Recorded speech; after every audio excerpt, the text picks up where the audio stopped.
السلام علیکم ورحمۃ اللہ وبرکاتہ۔ ناظرین حضرات، آپ سن رہے ہیں راشد رضا وائس۔ امید ہے آپ خیر و عافیت سے ہوں گے۔ پھر سے حاضر ہوئے ہیں ایک بڑا دلچسپ واقعہ لے کر، جس کو سن کر آپ کے ایمان میں تازگی پیدا ہو جائے گی۔ بسم اللہ الرحمن الرحیم۔ نافرمانی کا انجام۔ حضور اکرم صلی اللہ علیہ وسلم فجر کی نماز کے بعد صحابہ کرام سے پوچھا کرتے تھے کہ تم میں سے کسی نے کوئی خواب دیکھا ہے؟ اگر کسی نے دیکھا ہوتا تو آپ صلی اللہ علیہ وسلم اس کی تعبیر فرما دیا کرتے تھے۔ چنانچہ ایک مرتبہ جب آپ نے صحابہ سے دریافت فرمایا اور کسی نے بھی خواب کا تذکرہ نہ کیا تو حضور اکرم صلی اللہ علیہ وسلم نے ارشاد فرمایا کہ آج میں نے ایک خواب دیکھا ہے کہ دو آدمی میرے پاس آئے جو میرا ہاتھ پکڑ کر مجھ کو ایک مقدس سرزمین کی طرف لے چلے ہیں۔ کیا دیکھتا ہوں کہ ایک شخص وہاں بیٹھا ہوا ہے اور دوسرا ہاتھ میں زنبور لیے ہوئے کھڑے کھڑے اس پہ بیٹھے ہوئے شخص کے گلے چیر رہا ہے، اور جب ایک کلا گدی تک چیر جاتا ہے تو دوسرے گلے کے ساتھ بھی یہی معاملہ کرتا ہے، اور اتنی دیر میں اس کا پہلا کلا درست ہو جاتا ہے، مگر وہ شخص پھر اس کے ساتھ یہی عمل کرتا ہے۔ دیکھ کر میں نے دریافت کیا آخر یہ کیا بات ہے؟ تو وہ دونوں کہنے لگے آگے چلیے۔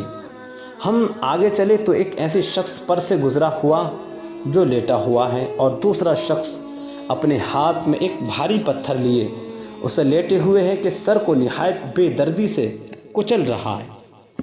چنانچہ جب وہ شخص کے سر پر زور سے پتھر مارتا ہے تو پتھر لڑک کر دور جا پڑتا ہے، اور وہ شخص ابھی اس پتھر کو لانے بھی نہیں پاتا کہ اس کا سر پھر درست ہو جاتا ہے، اور پھر وہ اسی طرح اس کا سر پھوڑتا ہے۔ یہ ماجرا دیکھ کر میں نے دریافت کیا کہ یہ کیا قصہ ہے؟ تو وہ دونوں آدمی کہنے لگے آگے چلیے۔ جب آگے چل کر ہم ایسے غار پر پہنچے جو تنور کی طرح اندر سے کشادہ تھا اور اوپر سے تنگ، جس میں آگ دہک رہی تھی، اور بہت سے مرد عورت اس میں پڑے تھے۔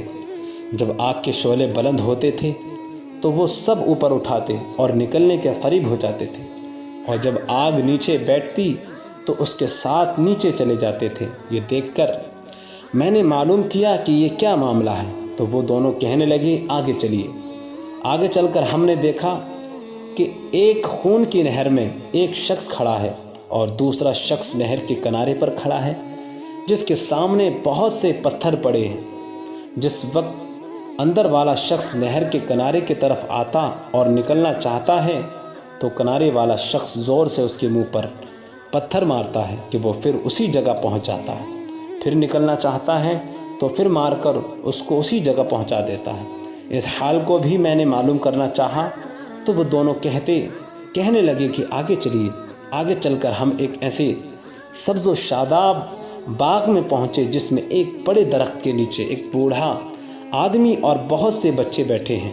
اسی درخت کے قریب ایک اور شخص بیٹھا ہوا ہے جس کے سامنے آگ جل رہی ہے، جس کو وہ دھونک رہا ہے، اور پھر دونوں مجھ کو اس درخت پر چڑھا لے گئے جس کے درمیان میں ایک خوبصورت مکان تھا۔ وہ دونوں مجھے اس مکان میں لے گئے۔ اتنا عمدہ مکان میں نے کبھی نہیں دیکھا، جس میں بہت سے بوڑھے، جوان اور بچے موجود تھے۔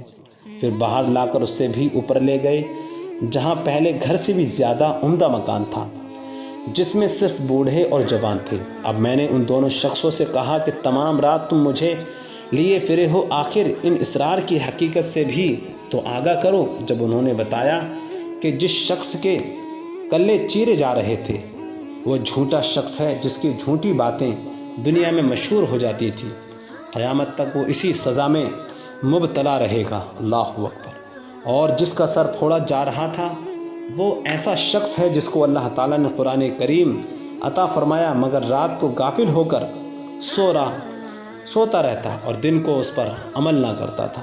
قیامت تک وہ اس عذاب میں مبتلا رہے گا، اور آگ کے غار میں زناکار پڑے ہیں اور خون کی نہر میں سود خور ہیں۔ ہاں، وہ بڑے میاں جو سرسبز درخت کے نیچے بیٹھے تھے وہ حضرت ابراہیم علیہ السلام ہیں، اور ان کے گرد لوگوں کے نابالغ اولاد اور اسی درخت کے قریب جو آگ دھونکنے والا شخص آپ نے دیکھا وہ مالک داروغہ دوزخ ہے، اور درخت کے اوپر والا وہ پہلا گھر جس میں آپ داخل ہوئے تھے عام مسلمانوں کا گھر ہے، اور دوسرا شہیدوں کا۔ ہم دونوں آدمیوں میں جبرائیل ہوں اور یہ میکائیل ہے۔ اس کے بعد کہنے لگے ذرا سر اوپر اٹھائیے۔ میں نے سر اٹھا کر دیکھا تو میرے اوپر ایک سفید بادل مجھے نظر آیا، اور وہ کہنے لگے یہ آپ کا گھر ہے۔ اس پر میں نے کہا تو مجھے چھوڑو، میں اپنے گھر میں داخل ہو جاؤں۔ اس پر انہوں نے کہا نہیں، ابھی آپ کی عمر پوری نہیں ہوئی، اگر پوری ہو چکی ہوتی تو ابھی چلے جاتے۔ سبحان اللہ۔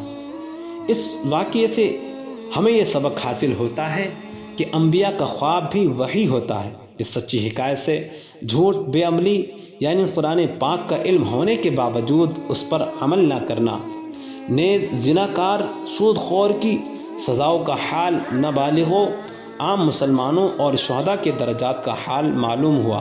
اللہ تعالی ہم سب مسلمانوں کو ہر قسم کی برائیوں سے محفوظ رکھے اور نیک عمل کرنے کی توفیق عطا فرمائے۔ اگر یہ واقعہ آپ حضرات کو پسند آیا تو ہمارے چینل کو سبسکرائب کر کے بیل آئیکن کو ضرور دبائیں۔